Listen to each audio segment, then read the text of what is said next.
हत्याकांड जी कोई मामूली अपराध नहीं है, बहुत जघन्य अपराध है। It's a heinous crime. और इस मामले में जब तक राजभवन जैसी संस्था जो जागने का काम नहीं करेगी, जो बिल्कुल सोई भी है रुई डाल के कान में, जब तक इसकी सीबीआई जांच नहीं हो सकती। क्योंकि मामला इस बात को कि सरकार तो दबाव में सर, क्योंकि जो प्रदेश के प्रभारी हैं गौतम जी, जिनको उर्फ गट्टू के नाम से कहा गया है, संबोधित किया गया है, और जो महिला जो पूर्व विधायक है हमारे राठौड़ जी, उनकी धर्मपत्नी इस बात को चिल्ला करके कह रही है, सोशल मीडिया में कह रही है, मीडिया के माध्यम से इस बात को कह रही है कि जो दुष्यंत गौतम है, जो गट्टू है, उन्होंने इसमें बड़ी भूमिका निभाई है। इस हत्याकांड में वो भी शामिल है।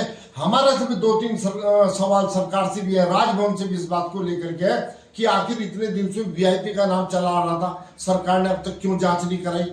दूसरी बात यह है कि जो गट्टू वाली जो बात है, गट्टू को वहां तक कौन ले गया, कौन लोग शामिल थे गट्टू को मिलाने में, गट्टू की जो भूमिका थी।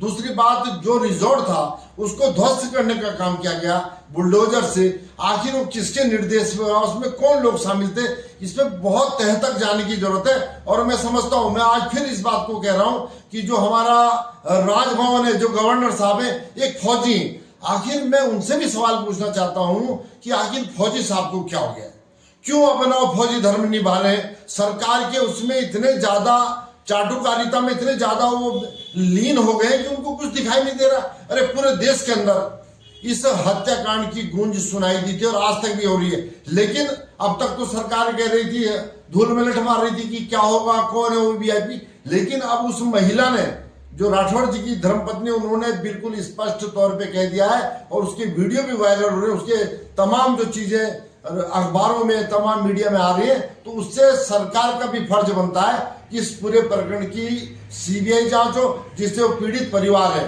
जो अंकिता भंडारी का परिवार है, और तमाम जो प्रदेश के लोग जो आहत हैं, उनको न्याय मिलना चाहिए। हमारा फिर उसमें राजभवन से यही कहना है, गवर्नर साहब, हम आपको खुली चुनौती दे रहे हैं। अरे आप अपना जमीन तो जगाइए। आप तो बिल्कुल सो गए, आप बिल्कुल चाटुकारिता में लगे, ये नहीं देख रहे कि प्रदेश के अंदर क्या हो रहा है। आपका काम अब सिर्फ और सिर्फ ये बचता है, अगर आप फौजी धर्म निभाने की दिशा में एक कदम भी आगे बढ़ेंगे तो निश्चित तौर पे अंकिता भंडारी इस कांड में जितने भी हैवान है, जितने भी इसमें गट्टू, तमाम भूमिका है, जितने भी इसमें शामिल है, उनको सलाखों के पीछे भेजना होगा।